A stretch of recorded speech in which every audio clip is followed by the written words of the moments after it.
ચૂંટણીનું ચક્કર અત્યારે ચાલી રહ્યું છે અને તેવામાં લોકસભા 2024ની ચૂંટણીને ગણતરીના દિવસો બાકી છે. હાલ સમગ્ર ગુજરાતમાં ભાજપ જ જીતશે અને મોદી પરિવાર નામના નારા તો લાગી જ રહ્યા છે, કારણ કે સૌને ખબર છે કે નરેન્દ્ર મોદીએ શું કામ કર્યા છે. સૌપ્રથમ તો આજે રામનવમીનો પાવન તહેવાર છે અને રામનવમીના પાવન તહેવારમાં ભાજપના પરશુરામ ગણાતા એવા શૈલેષ મહેતા આપણી સાથે છે અને તેમની સાથે ચર્ચા કરીએ અને પૂછીએ કે આ વખતે ચૂંટણીમાં કેવો માહોલ છે વડોદરાનો અને તેની સાથે સાથે તેઓએ સદીઓ કાઢી નાખી છે, આમ કહીએ તો ચાલે. છેલ્લા 20 વર્ષથી વધારેનો સમય તેઓએ ભાજપને આપ્યો છે, ત્યારે તેમને આ વખતે પૂછીએ કે ભાજપમાં ચૂંટણીલક્ષી તૈયારીઓ કેવી ચાલી રહી છે અને શું લાગે છે આ વખતે 26માંથી 26 આવશે કે કેમ. સૌપ્રથમ તો આપનું સ્વાગત છે હેડલાઇન ન્યૂઝમાં. આપનો કિંમતી સમય આપવા બદલ આપનો ખૂબ ખૂબ ધન્યવાદ. ચૂંટણીને ઘણા ઓછા દિવસો બાકી છે અને આપ આ બધી જ વસ્તુમાંથી હર વખતે પસાર થાવ છો અને જીતનો ઝંડો લઈને બહાર આવો છો. આ વખતે શું લાગે છે, કેવો માહોલ છે? આભાર હેડલાઇન્સનો કે અમને ઇન્ટરવ્યૂ માટે બોલાવ્યા. અમારા ભારતીય જનતા 365 દિવસ 24 કલાક ઇલેક્શન મોડમાં જ હોય છે જી, અને જીતનો માહોલમાં તો 26માંથી 26 બેઠકો ત્રીજી વાર જીતવાના છે. એમાં કોઈ ફેર પડવાનો નથી અને તમામ સીટો 5 લાખ કરતાં વધુ મતે જીતવા માટેનો પ્રયત્નો ચાલી રહ્યા છે. સાથે આ વખતે જ્યારે ચૂંટણી વખતે નામ બહાર આવ્યા ત્યારે આખું વડોદરા જાણે છે કે આ વખતે જે સાંસદ માટે ઊભા છે તેઓને બદલી પણ કરવામાં આવ્યા, તો તેના પછી લોકો એવું કહી રહ્યા છે કે ભાજપમાં અત્યારે ભંગાણ પડી ગયું છે. તો શું લાગે છે, ખરેખર ભાજપમાં ભંગાણ પડી શકે ખરું? ભાજપ પરિવાર છે અને પરિવારમાં કોઈ દિવસ ભંગાણ પડતું નથી હોતું. પરિવારમાં મતદુખ હોય, મતભેદ હોય, પરિવારના મૂળીઓ બેસીને સોર્ટ આઉટ કરતા હોય છે. એટલે ભાજપમાં કદી ભંગાણ હોતું નથી.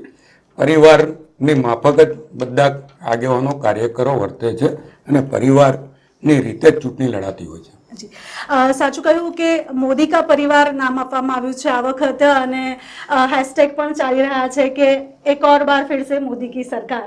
તો આ વખતે શું લાગે છે કે તમારી અંડરમાં 78 જેટલા બૂથ આવે છે, એટલે અણખોડથી લઈને ભાયલી સુધી લોકપ્રિયતા તમારી ઘણી છે અને તમે ઘણા બધા પ્રજાલક્ષી કાર્ય કર્યા પણ છે અને દરેક કાર્ય તમારા સફળ છે.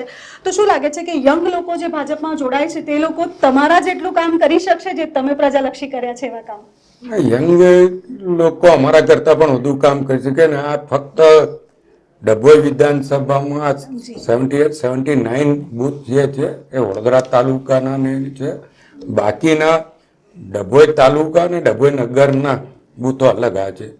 279 બૂથ ટોટલ છે ડભોઈ વિધાનસભાના.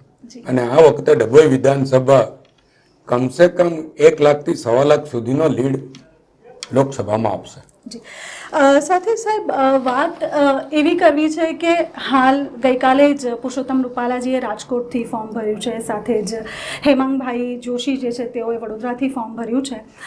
વાતો એવી છે કે ક્ષત્રિય સમાજ અત્યારે એવું કહી રહ્યું છે કે જો રૂપાલા જો લડશે જ 19 તારીખ આવતીકાલે હજુ જોવા જેવી વાત છે કે રૂપાલા જો લડશે તો ખરેખર કંઈક એવું થશે જે પહેલાં નથી થયું. તો શું લાગે છે આપને 2 લાખથી 4 લાખ જેટલા ક્ષત્રિય ભેગા પણ થયા, એ લોકોએ સંમેલન પણ કર્યું, તે છતાંય ફોર્મ તો ભરાયું જ છે, પણ આગળ શું થશે તે તમારા મંતવ્યથી શું લાગે છે? પહેલી વાત કે ડભોઈ વિધાનસભા એ છોટાઉદેપુર લોકસભાનો ભાગ છે અને અમારા ઉમેદવાર જસુભાઈ રાઠવા છે. બીજા નંબરે સત્રી એ પણ ભારતીય જનતા પાર્ટીના પરિવારના સભ્યો છે, એટલે પરિવારના મોવડીઓ બેસીને એ લોકોને પણ સમજાઈ શકશે. અને આજે જ તમે જોઈ શકાય છો કે ભાઈ જિલ્લા કોંગ્રેસના મહામંત્રી ગોપાલસિંહ ટાટોર એ તલસટ ખાતે ભારતીય જનતા પક્ષમાં જોડાયા છે, એટલે એ ક્ષત્રિય આગેવાન છે. વડોદરા તાલુકામાં મોટું માથું છે. પહેલા ભાજપમાં હતા, પછી પાર્ટી છોડીને ગયા હતા, કોંગ્રેસમાં હતા, કોંગ્રેસે એમને જિલ્લાના મહામંત્રી બનાવ્યા અને આજે અમારી વચ્ચે જોડાયા છે. તલસટમાં 25 વર્ષ સુધી જે સરપંચ પદે રહ્યા અને તલસટને આજુબાજુના ગામોમાં પાટણવાડિયા ઠાકોર સમાજમાં મોટું માથું કહેવાય એવા સુખદેવભાઈ પાટણવાડિયા એ પણ આજે જિલ્લા ઉપપ્રમુખ કોંગ્રેસના હોવા છતાં ભારતીય જનતા પક્ષમાં આજે જોડાયા છે. એ જ બતાવે છે કે વડોદરા શહેર જિલ્લામાં એવું કોઈ વાતાવરણ નથી અને ક્ષત્રિય પણ ભારતીય જનતા પક્ષના જ છે અને પાર્ટીની વિમુખ જઈ નહીં શકે. જી સાચી વાત છે. તો ક્ષત્રિય પણ આમ તો જોવા જઈએ તો મોદીજી પરિવારની જેમ જ રાખે છે ને ઘણા બધા ક્ષત્રિય અત્યારે હાલ ભાજપમાં પણ છે જ અને તેઓ પણ પોતાની સૂઝબૂછથી આગળ કામ કરી જ રહ્યા છે.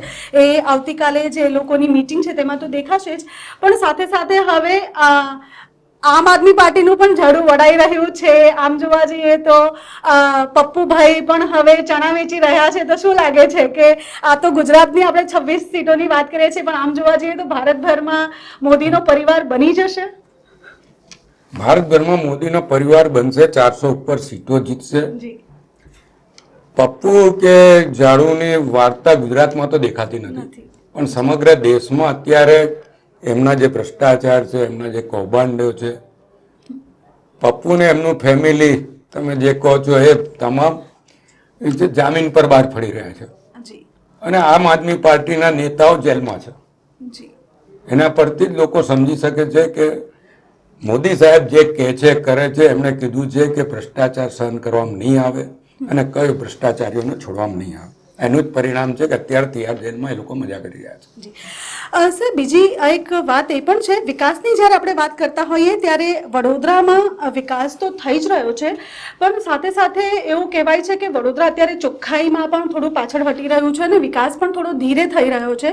અમુક લોકો એવું કહેવાવાળા પણ છે કે વિકાસના નામે ઘણા મોટા મોટા બિલ પાસ કરાવવામાં આવે છે અને કામ થતા નથી. અને સાથે ઘણા લોકોનું એવું પણ કહેવું છે કે આ જે બોટકાંડ થયું છે તેમાં પણ ઘણો મોટો રોલ એવો રાજકીય પક્ષોનો છે. એ કઈ રાજકીય પાર્ટી છે તેનું તો ખબર નથી, પણ એવું કહે છે કે રાજકીય પક્ષો પણ થોડા જવાબદાર છે. તો તેના વિશે તમે શું કહેશો? એવા લોકો જે ટિપ્પણી કરી જાય છે તેઓને હેડલાઇન ન્યૂઝના માધ્યમથી કંઈક જવાબ આપવો હોય તો શું આપી શકશો? હું પોતે રાજકીય પક્ષનો માણસ છું, રાજકીય માણસ છું. તમે મારી પાસે કોઈ મારી પાર્ટી વિરુદ્ધની કોઈ અપેક્ષા રાખો એ અસ્થાને છે. ના સર, બીજું પણ કોઈ હોઈ શકે. એક વસ્તુ છે કે અત્યારે સૌથી સહેલું છે કોઈ પણ રાજકીય પાર્ટીને નેગેટિવ ચિતરવી, પાર્ટીના નેતાઓ માટે ગમે તે બોલવું, અને લોકો નેગેટિવિટીને સહેલાઈથી સ્વીકારે છે. એટલે લોકો નેગેટિવ વાતો ફેલાવતા હોય છે. તમે અત્યારે એમ કહો કે શૈલેષભાઈ સોટા બહુ સારા માણસ છે તો તરત કહેશે કે ભાઈ આમણે કંઈક લીધું હશે, તમારી પર એલિગેશન થશે. પણ તમે એમ કહેશો કે ભાઈ આ ખોટા માણસ છે, આ છે, તો એ તરત સ્વીકારી લેશે કે હા એ બરાબર બોલે છે. એટલે લોકોની વિચારસરણી એ છે, બાકી કામ થાય છે જ, વિકાસના કામ થાય છે. હું 1970થી 2000 સુધી વડોદરા કોર્પોરેશનમાં કોર્પોરેટર તરીકે રહ્યો છું. વિપક્ષમાં પણ રહ્યો છું, સત્તા સ્થાને પણ રહ્યો છું અને કોર્પોરેશનને નજીકથી મેં જોયું છે. જે રીતની વાતો કરતા એવા કોઈ ભ્રષ્ટાચાર એમાં થઈ શકે એવી પરિસ્થિતિ નથી હોતી. સાચી વાત છે. સાહેબ, જેમ આપે કહ્યું કે તમે ઘણા વર્ષોથી જોડાયેલા છો રાજકારણમાં, તો શું બદલાવ આવ્યો છે ત્યારના રાજકારણમાં અને અત્યારના રાજકારણમાં? કારણ કે તમે જ્યારે જોડાયા તે સમયે માહોલ અને પરિસ્થિતિઓ સાવ અલગ હતી અને અત્યારે બધું ટેકનિકલી ચેન્જ થઈ ગયું છે, મોડરેટ થઈ ગયું છે, બધી વસ્તુમાં હાઇબ્રિડ થઈ ગયું છે, લોકોની વિચારધારા બદલાઈ ગઈ છે. તો શું લાગે છે કે કેટલો બદલાવ આવ્યો છે રાજકારણમાં ત્યારથી અત્યાર સુધીમાં? અત્યારે તો તે વખતનો અત્યારે રાજકારણ આસમાન જમીનનો ફરક છે. મીડિયામાં પણ જે રીતે ફરક છે, તે વખતે 2-4 મુખ્ય છાપાઓ સિવાય કોઈ મીડિયા નહોતું. અત્યારે સોશિયલ મીડિયાનો જમાનો છે. અત્યારે પ્રેસ મીડિયા કરતાં તમારે ઇલેક્ટ્રોનિક્સ મીડિયા વધારે હાવી થઈ ગયું છે. એટલે નાનામાં નાની બાબત તો રાજકીય હોય કે બીજી અન્ય, એ તરત જ લોકો સુધી પહોંચી જાય છે. એટલે કોઈ વસ્તુ છુપી રહેતી નથી. અને રાજકારણ અત્યારે જ્યારથી મોદી સાહેબ આવ્યા છે ત્યારથી જ્ઞાતિ જાતિ બધા જ રાજકારણ બાજુ પર ફક્ત ને ફક્ત વિકાસનું જ રાજકારણ ચાલી રહ્યું છે. અને સૂત્ર જ આપ્યું છે સૌનો સાથ, સૌનો વિકાસ, સૌનો વિશ્વાસ અને સૌના પ્રયાસ. એ રીતે સૌના પ્રયાસથી સૌનો વિકાસ થાય છે અને સૌનો વિશ્વાસ સંપાદન કરવામાં આવે છે.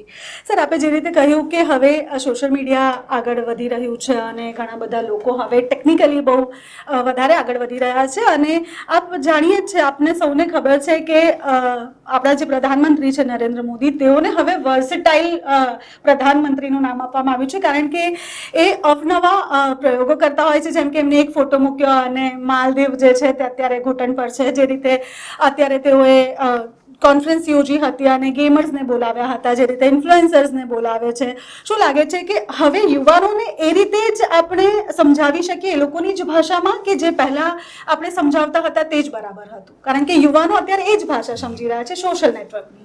યુવાનો દેશનું ભાવિ છે અને દેશના ભાવિને તક મળવી જોઈએ એવું એમનું માનવું છે. આ સ્ટાર્ટઅપથી અનેક યુવાનોને કંઈક ને કંઈક રોજગાર મળી રહ્યો છે. અને મોદી સાહેબ માલદીવ ગયા ત્યારથી લોકો એ તરફ આકર્ષાયા છે. આપણી પાસે એવી ઘણી જગ્યાઓ છે, ટુરિસ્ટ પ્લેસો છે, જેનું ડેવલપમેન્ટ આપણે કરતા હોય. આપણા લોકો વિદેશની ગેલછામાં બહાર જાય છે, એને બદલે આપણા જે સ્થાનો છે એને પ્રમોટ કરવામાં આવે તો આપણા જ રૂપિયા આપણા જ દેશમાં રહે, એ એનો મોટો રહેલો છે. જી, સાથે એક છેલ્લો પ્રશ્ન પણ આપની સાથે કરીશું.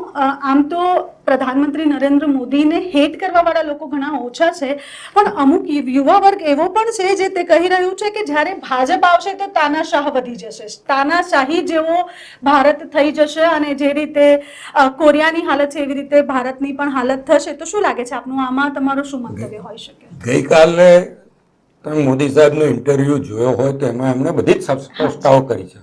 એમણે ગઈકાલે કીધું જોયું કે લોકો જે વિપક્ષો 400 ઉપર સીટો આવશે તો મોદી સાહેબ બંધારણ બદલી નાખશે એવી જે વાતો કરી છે એ તાનાશાહીનો એક ભાગ છે એવું કીધું.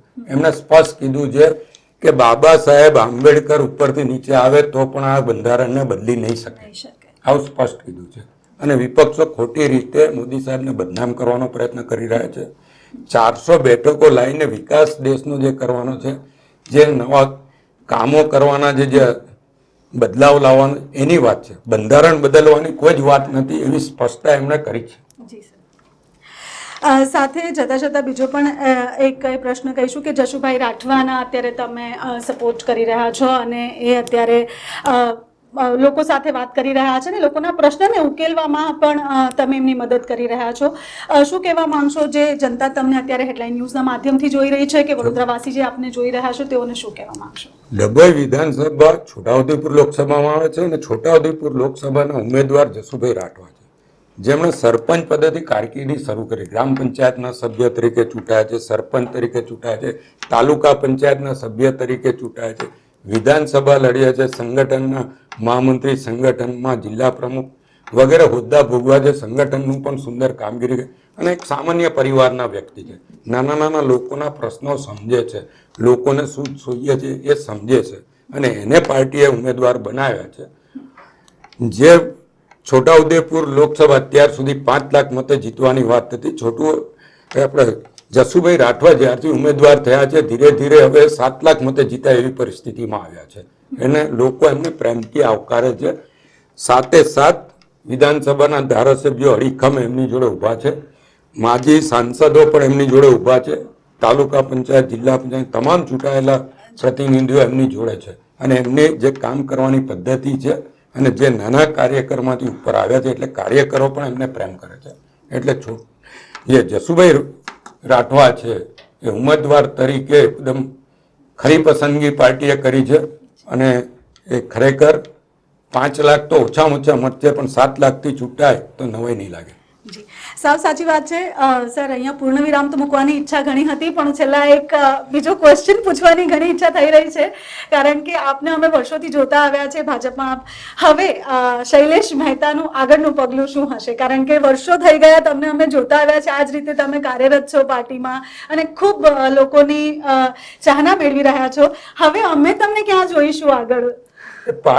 પાર્ટી હાઈકમાન્ડ નક્કી કરતી, પાર્ટી નક્કી કરતી હોય કે પાર્ટીના કાર્યકર શું કરવાનું છે. પાર્ટી જે જવાબદારી આપે જવાબદારી નિભાવવાની હોય છે. અત્યારે અમારી જવાબદારી જશુભાઈ રાઠવાને મેજોરિટીથી જીતાડવા એની તરફ જ છે અને એ તરફ જ સંપૂર્ણ ધ્યાન છે અમારું. ખૂબ ખૂબ ધન્યવાદ. તો પ્રેક્ષકો જોયું, આપણી સાથે અત્યારે હતા શૈલેષ મહેતા, એટલે કે આપ સૌના લાડીલા શૈલેષ સોટ્ટા તરીકે પણ ઓળખાય છે અને પ્રજા તેઓને ખૂબ પ્રેમ પણ આપે છે અને તેની સાથે સાથે આ વખતે લોકસભા 2024ની ચૂંટણી જ્યારે આવી રહી છે ત્યારે હવે ભાજપના દરેક કાર્યકર અને અગ્રણીઓ જોડાઈ ગયા છે તેઓના સાંસદને ફૂલ સપોર્ટ કરવા માટે.